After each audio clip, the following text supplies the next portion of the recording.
credits his success to having a genuine love for meeting new people and building relationships. Simon lives in Lambton with his wife Caitlin and their 3 children, Hugo, Will and Elle.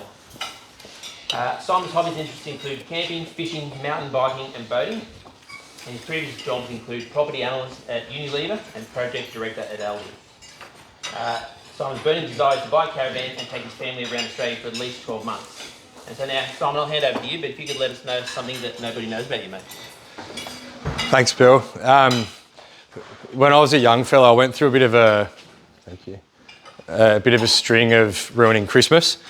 The first year we went down to the park just before Christmas lunch was served. I did a backflip off a park bench, hit my head on the corner of it, split my head open and spent the rest of the day in hospital getting stitched up. And then the next year, some bright spark gave an 11-year-old kid the bottle of champagne to open for Christmas lunch, which I did a great job, but popped the cork into a fluoro tube, and the fluoro tube smashed all over Christmas lunch, and we threw the whole lot in the bin.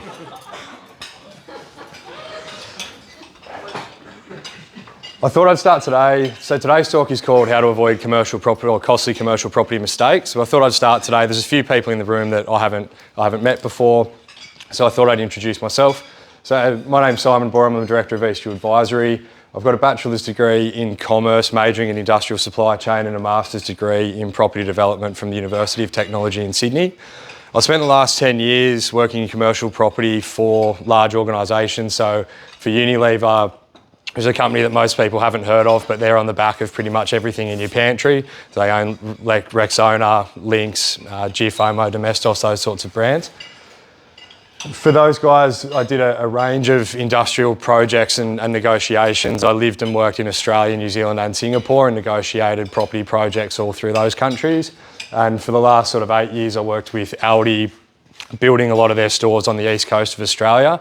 I finished about 65 Aldi stores in my time there and had touch points on about 105 leading teams in 3 states. I moved to Newcastle during COVID, and when Aldi asked everyone to come back to the office, I'd seen the light of Newcastle and the beaches up here and decided that wasn't going to happen and started Eastview. So who is Eastview? Eastview is an independent commercial property advisory, and we're a full service agency that help businesses do things like highest and best use assessments, development feasibilities. We represent buyers and tenants in commercial property transactions, and we do project and development management as well. The first thing I wanted to talk about today is we've talked about, well, the topic of the talk is how to avoid commercial property mistakes, but I wanted to talk about what some of those things are so we can talk about how to avoid them. So I'm just going to tell you a couple of quick stories. The first one's a story from Hamilton North. These are all from the last 3 months, and I need to stress I did not represent any of these people because that would be bad for the brand. So this client, unrepresented lease transaction, they commenced the fit out on a handshake, didn't have a heads of agreement or a lease in place. The building was found to be in an uninsurable condition. This company provides specialist electronic equipment to the mines. They hold about $3 or $4 million at any one time of their customers' stock, and their insurer wouldn't cover their insurance. He called me at that point and said, "What do I do?" And I said, "What does your lease say?" He said, "What lease?" And resulted in him walking out away from his fit out, had to extend the lease as an existing facility, which was far too small. He's literally sitting in a broom cupboard at that facility so that his team can fit upstairs. They wasted 6 months in searching for a property and cost him about $72,000, not including what it's about to cost to go through that whole process again. The next one was in Cardiff. This is actually 2 sheds, one faces the other way. This property was purchased for $1.7 million. Josh and I have been working on trying to get this guy out of this issue. It was an out-of-area buyer's agent, so the person was represented, was charged quite a reasonable fee for the representation as well. But the purchase price was based on the selling agent's advice around what the square metre rates for rent would be, and they didn't do any due diligence. When the bank went to value it for funding, they valued it at $1.4 million, short valued by $300,000. I got called at that point, and they said, "What can we do?" And at that point, it was really a legal matter. But essentially the outcome was they either needed to abandon their $170,000 deposit or front up the extra $300,000, and they had 48 hours to make the decision. What they ended up doing was going ahead with the transaction, and now, as I said, Josh and I are trying to help that client to recoup some of that lost money. And the third story, this is down in Sydney. This is actually a good friend of ours. This happened to her it's ongoing now, it's been going on for 3 years. She did the lease transaction unrepresented. She rented an old bank and built an occupational therapist area with about 9 rooms. She didn't complete a market review or a building inspection when she did that. The outcome was she's paying 30% above market for rent, and she's locked into that for 15 years if she exercises every option. And she has no way, there's basically no way to reduce the rent based on the market review clause that's in the lease. She also didn't notice the water ingress in their dividing tenancy wall, which has created a mould problem in the bottom of her brand new fit out, and has meant that about 30% of the space is unusable. And she's in NCAT with the landlord because he doesn't want to fix the issues, and she's trying to terminate the lease, which is going to require her to walk away from the $300,000 that she spent on the fit out.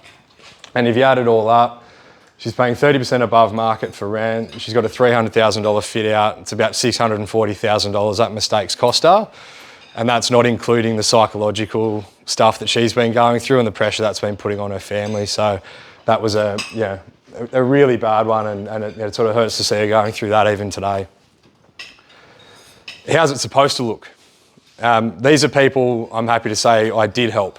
And we got significantly better outcomes than some of these last issues. So this first one's a 6,500 square metre block in Cameron Park. This was sold at auction about 4 weeks ago. We helped this particular client with the highest and best use assessment and gave them a development feasibility. They bought that block about 4 years ago. They won the lotto between now and then with that particular property. The square metre rates have about quadrupled, and he wasn't aware of that. So when we went through basically the feasibility and the scenarios that he had, we identified that he'd already achieved about 85% of his gain, and he didn't need to go through spending another $8 million on developing the site to generate a profit. So we gave him that independent advice. We introduced him to a reputable sales agent. We ran an auction campaign for 4 weeks. We sold it for $3.71 million, which was $300,000 over reserve and a tad shy of $3 million more than he paid for it 4 years ago. The second one is a case study in Beresfield. This is a current project that we're doing. This is actually Brad's block. We bought this for Brad about 3 months ago. Brad had been looking for, was it 2 years? And Brad, as a mining contractor, had some quite specific requirements, so we thought it was going to be actually easier to buy a site for Brad and build something custom for him. So we did full service buyers advocacy for Brad, full service development management, so we're probably going to lodge the DA on that this week. So we purchased the land for $606 a square metre, and the bank came back and valued it at $650 a square metre, so Brad made 70 grand before he even bought it. And the way that we did that was using an easement in our favour to try and get to negotiate that property. And the easement actually worked really well for Brad because he needs lots of parking. Instead of one warehouse that Brad asked me for, we've come up with a design that actually gives Brad 2 warehouses. And we were able to build those 2 warehouses for about $100,000 more than the original budget that Brad gave me. So he's going to have a place to operate his business. He's also getting an investment property. And we're building it in a way that you can rip down the dividing tenancy wall if Brad's business, or once Brad's business gets big enough that he can take over both sides and it becomes one unit. So if you think about the additional rent that we're getting, the money we've already saved him and the development margin we're going to get him, there's probably a $600,000 in value add that we've got there, and Brad's also going to get a new business out of that. And the last one, this was on Riverside Drive. This is a lease we negotiated for a client. This is the one who had the uninsurable building. We found them an insurable building. We gave them full service tenant representation. Their initial offer was 7 years at 200 grand a year with 50 grand fit out and 2 months rent free. We negotiated, there's about 8 of these sheds at 1,000 square metres sitting on the market at the moment. So we were able to negotiate pretty strong. We got him a 3-year deal at 199 grand, $200,000 towards a fit out and 4 months rent free. And you add all of that up, we saved him, in what we saved him in risk and commitments was about $954,000. Thanks, Dean. So, as promised, how can you avoid costly commercial property mistakes? And the answer is it's all about the process. If you have a really structured process that's been developed over a long period of time, it's the best way to make sure that you're ticking off those boxes as you go through and you're giving yourself the smallest chance of making a mistake. So the first thing is to establish your team. Commercial real estate's a team sport. A lot of the people in this room I've worked with before on transactions. There's a list of people up there around accountants, lawyers, brokers, building inspectors, town planners, you need quantity surveyors, builders, trades, all these types of people. The second thing is to complete your market research. So you need to know where the market is, where it's been and where it's going. And that's things like square metre rates, vendor discounts and incentives. I knew that we could get 200 grand out of the owner of that building to pay for the fit out for that client because they knew that we had about 10 other options to go to and all of them were throwing money at us. The best source of information is generally realcommercial.com, RP data, building relationships with agents and just having really open and honest conversations, and also attending auctions. Auctions are where the market is displayed right in front of you. It's a great way to get info. The third thing is to prepare for your negotiations. Time in a negotiation can be a significant factor. If you wait until the last minute and the agent can see that or perceive that, you've really lost a lot of your leverage. And the final thing is to complete due diligence. So make sure that you know what your outgoings are going to be. Make sure that you know what you've done your lease review, you know the area, you know the building, and the building can actually be used for the services that you're going to provide out of there. And if that all looks too hard, give us a call and we'll simplify it for you. Thanks everyone.